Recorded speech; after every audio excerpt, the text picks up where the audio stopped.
Good morning, students. Today we are going to discuss the poem When I Set Out for Lyoness. The name of the poem is When I Set Out for Lyoness. This poem is from 8th class subject English, and in the last 3 classes I explained about the story A Visit to Cambridge. Now I'm going to explain the poem. Basically, first of all, I am going to read the paragraph which is given before the poem. A young, as a young apprentice architect, British poet and novelist Thomas Hardy once visited a parish to supervise the restoration of a church. On his restoration from the parish, people noticed two things about him: a new glue in his eyes and a crumpled piece of paper sticking out of his coat pocket. That paper, it is recorded in one of his biographies, contained that drafted of a poem. You are going to read that very poem inspired by a visit to a place which the poet calls Lyoness. Actually Lyonesse is not the real place, ये एक imaginary place है जिसको poet ने इसमें mention किया है. And उससे पहले पोएट ये बताना चाहता है कि इस पैराग्राफ में कि the basically first of all I would like to tell you that the poem is written by Thomas Hardy, and it is the poem about when he visited to a parish. Parish means a church. So as you have already listened that he was a poet, British poet, he was a novelist and architect also.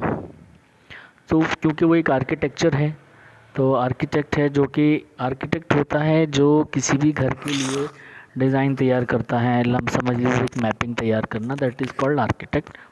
तो उसमें उनको बुलाया जाता है और वो वहाँ जाते हैं, सुपरवाइज़ करते हैं, क्योंकि एक चर्च को रिनोवेशन या रिस्टोरेशन करना था, मतलब उस पर दोबारा से काम वगैरह होना था.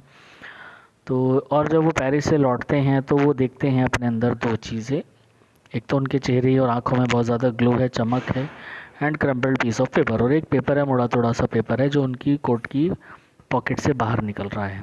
तो that paper is recorded is one of the biographies, और उनकी जो एक बायोग्राफी है उसी में वो पेपर रिकॉर्डेड भी है एज इट इज़. एंड इसके अंदर उसी चीज़ को लेकर के this whatever he has experience there, तो ये उन्होंने लिखा है इस पोएम को.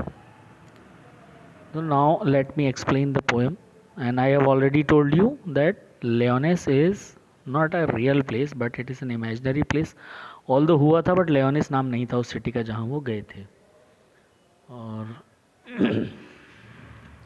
When I set out for Lyoness, 100 miles away, the rime was on the spray, and a street lit my lonesomeness. When I set out for Lyoness, 100 miles away. In these first stanza, the poet has divided this poem into 3 stanzas. So in the first stanza means before the trip, then second is when he is on the trip, and the third is after coming back from that trip. So let's start the first. कि जब poet कहता है कि जब मैं लियोनिस के लिए निकला, जो कि उसके घर से बहुत दूर थी, मीलों के हिसाब से बहुत दूर थी, एंड वहाँ पर जाकर वो परेशान है, और जो स्टार लाइट है, सब कुछ है वहाँ, मतलब जाने के लिए उनको सोचना पड़ रहा है, मैं वहाँ जा रहा हूँ, बहुत सोच रहा हूँ. लेकिन वहाँ पर उनको स्टार्स वगैरह दिखते हैं, और जब वो स्टार्स वगैरह उनको दिख रहे हैं तो उन्होंने उसको तन्हा नहीं रहने दिया, मतलब अकेला फील नहीं होने दिया उनको. So rime means the meaning of rime is ओस. ओस पढ़ना यानी कि dew, and the meaning of spray is branches and leaves of the tree. तो वहाँ पर जो ओस देखी, वो सब कुछ देखा, तो उनको थोड़ा फील हुआ, और जो स्टार्स थे वहाँ के, उन्होंने उसको अकेला महसूस नहीं होने दिया उनको, पोइट को. और फिर वो लास्ट में फिर कहते हैं कि when I set out for Leonis 100 miles away, what would be bechance at Leonis while I should sojourn there, no prophet does declare, nor did the wisest wizard guess. What would patience at Lyoness while I should sojourn there.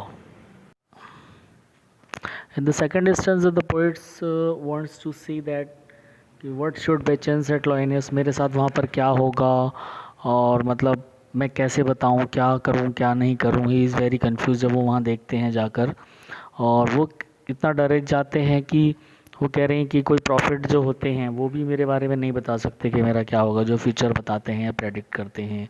Not is the wisest wizard, कोई जादूगर भी नहीं बता सकता मुझे कि मेरे साथ क्या होगा. व्हाट वुड पेचेंस लेओनिस, मैं वो तो, और वो वहीं उससे लेओनिस से ही कह रहे हैं, मतलब उस जगह से ही कह रहे हैं कि मेरे साथ क्या होगा, पता नहीं ये जगह कैसी है कैसी नहीं है. In the third, when I returned from Leonis with magic in my eyes, all marked with mute surmise, my radiance rare and fathomless. When I returned from Leonis with the magic in my eyes. So in the last instance of the poet describing his experience, कि जब वो आ रहे हैं तो उनकी आंखों में एक मैजिक है, एक ग्लो है, बहुत चमक रही हैं, एंड सब जो है वो खामोशी, उनकी खामोशी ही सब कुछ कह जा रही है, सब कुछ दिखाई दे रहा है, और जो उनकी खूबसूरती है, चेहरे पर एक नया ग्लो है, वो सबको दिख रहा है, और वो बहुत ज़्यादा है. तो जब वो आए हैं तो लोग उनको बिना देखे भी पहचान पा रहे हैं कि now he is very happy. So this was the translation of the poem. Now I am going to share the summary with you so that you can uh, learn the poem and we can read the poem after you. So basically I want here, this is the first page of the poem here. When I said for Leonis, this is the first page of the summary.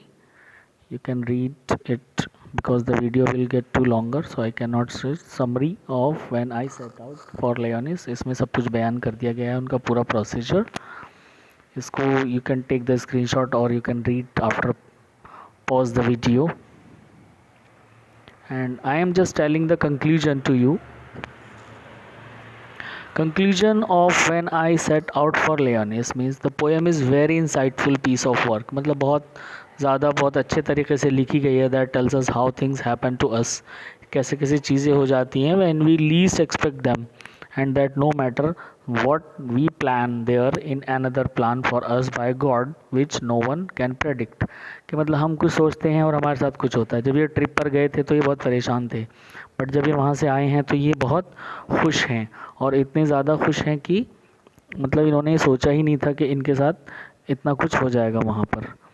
सो इनका ये कहना है कि हमें जो है वो पूरी तरीके से गॉड पर बिलीव रखना चाहिए. And here I am sharing with you the in the sequence. This is the first page of the poem, the summary of when I set out for Leonis, and this is the second page, third page, and fourth and fifth, and this is the last. Actually at that time it was not in the sequence, but now I hope you have understood the poem. Thank you.